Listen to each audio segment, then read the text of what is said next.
It was not at all about who or when.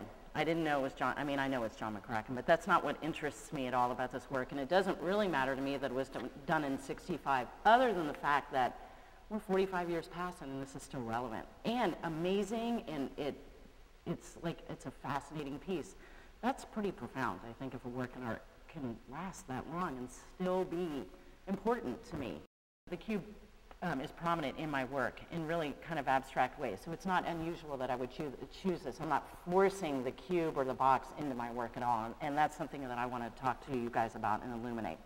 I failed my first year of graduate school because I was taking no risks, and what I was doing was I was body casting figures, full-scale figures, and it was really pretty interesting, and I had more work than anybody else in my class, and everybody's like, wow, man, work so hard, but they were boring, they were terrible. I don't even know why I was making them necessarily. And so when I went for my thesis review, I failed, and I was just absolutely blown away. I was like, but I worked so hard, and they were like, you don't even know why you're making it, man, you know, and it's not that interesting. And then I simultaneously won a grant to go to school through the summer, so I didn't have to get a job. I could just keep making work.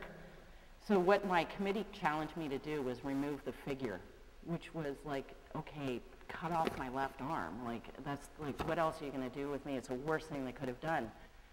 And that's when the figure became the viewer for me. But I never knew that. It took me a really long time to understand that that's what I was doing. It was the best thing that ever happened to me. But the figure is still totally an important component.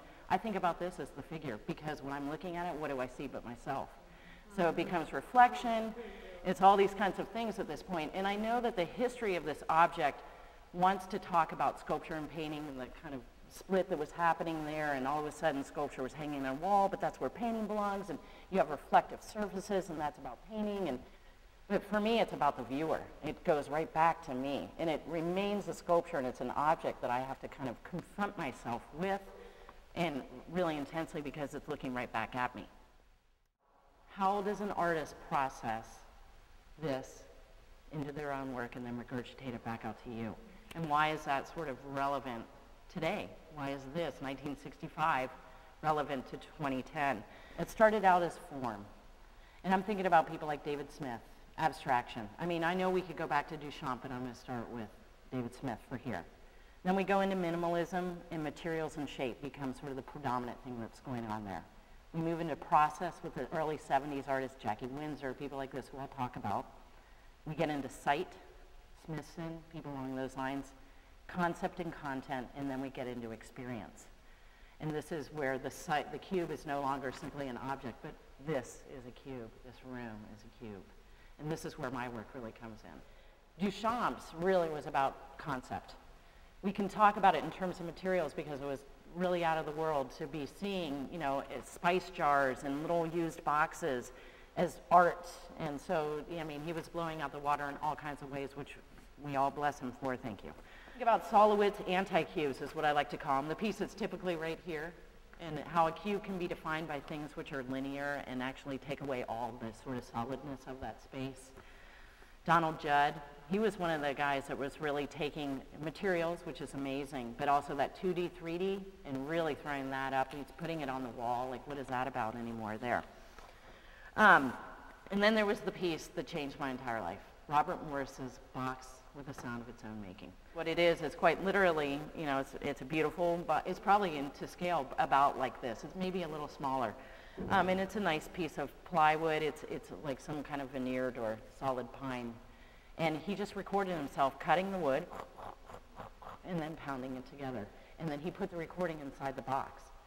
And it was so profound to me because it was the first oral experience that I'd ever had with art. And I was young. I was pretty impressionable of that. I was like, it made me laugh. I mean, I thought it was so great. But it's coming out of the inside of the box.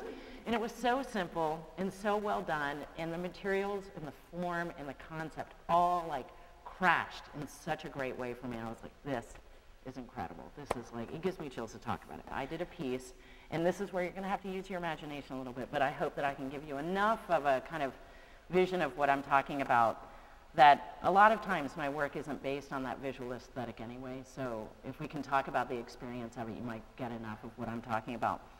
The piece I did was called Box with Tag, Naming Its Contents. My mother was a mad gift giver. And at Christmas, she would give every person 25 presents. Outrageous. She would start shopping in January. It was what gave her meaning to my mother. It was so intense. And the other amazing thing that she would do is she would wrap every single one, and she would put a tag on it. And she would tell you what was in the package. But not on purpose. She would do something like, keep your tortillas warm. You're like, must be a tortilla warmer. And it just cracked us up. So we all started saving them. And I, gathered over the years. And then it made me think about that Robert Morris piece again. Like, so here you have this thing, which is about what's in the inside or not. And so I made a box, a present, and I just covered it with all of those tags. And okay, so you have memory for me, you have this relationship to my mother that's being kind of illuminated, you have this very simple object, which is the gift that someone gives. I love boxes too, because as some little girl, as she was walking through earlier, she said, so what's on the inside? That's what boxes make us think about, which I think is hilarious, and especially when you're looking at this piece, because it's obviously not necessarily about the inside. That is a good example of how you look at a Robert Morris piece and you end up with a box of a tag of its own making. How you end up with a Nan Curtis after that. I think about Richard Serra's welded cubes, and then I even think about some of his arced pieces and the way that they envelop you and they give you that sense of enclosure even though they're not necessarily closed in. Warhol's Brillo boxes, Hans Hacke's condensation cube, and then also his isolation box. These things, again, form and content. Hans Hacke came to that condensation cube because he was interested in science and how these systems are manifest right in front of us and we don't even know that they're going on all the time. So he captured condensation. Rebecca Horn's body boxes, where you get in and you fit them around your body. Jackie Windsor, her burned boxes, so you have concept and process and materials coming out in this work. This was totally important in like freeing me to understand that you could weld and do it a little wrong. Or do, you know what I mean? Like I was taught how to do it right, so then how do you trip that up just a little bit? Ava Hesse and her steel cubes with the rubber getting into it, and just freeing up our notion of what materials were, that you might find them on the road, and that's totally appropriate. I think about Rachel Whiteread's concrete spaces that she casts underneath there, and she gives this meaning. So great. And then Andrea Zattel, who probably for me right now is someone that really sticks at the front of my mind. For a long, long time she will, because a lot of my work is about home and space and how I live in my space and how I share that with other people. And that's totally what her work is about. I did a project called Homebody. I always wanted to build a house inside of a gallery because I like to decontextualize things. I like to shift what our understanding of it is. And then I asked myself, what makes a house for me? Bedroom, bathroom, kitchen. Those are like, okay, what else? Was there a third room? Oh, fort. Fort, gotta have a fort. So in the bedroom we had a bed and we had the fort. In the bathroom I had a working shower. And I was like, oh, that's kind of weird. And then in the kitchen I brought in my refrigerator and I did a self-portrait in food. And the idea was that I was trying to get people to cross the line, to be slightly inappropriate. And it worked. They moved into the bed. All the doors had locks on them. They showered in the shower, and they ate all my food. I had to replenish it. I was like, this is so great. This is really cool. So there's another place. Okay, where's the box come into it? The home is its own container of life and all that kind of stuff. So I go from this to this, you know, and this is how I interpret my own sense of the notion of box or cube or space or whatever that is, a kind of container.